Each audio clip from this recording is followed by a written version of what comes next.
سلام دوستان گرامی، امیدوارم همه کس خوب و سلامت هستین. دوامی آموزش کلمه های زبان انگلیسی را شروع میکنیم.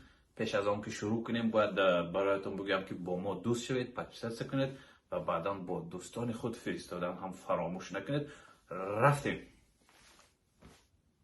ماه، من، من، من، من، من. آسانک است.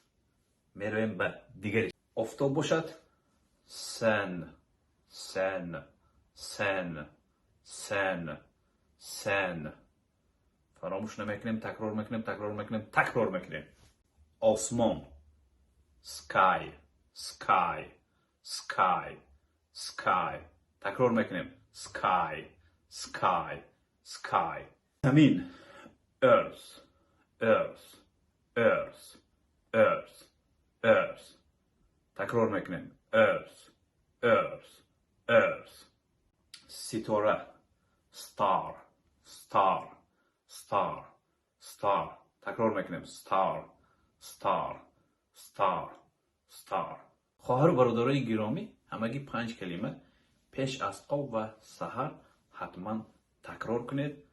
باوری دارم 100% هم کفالت میدم که در خاطرتان میموند.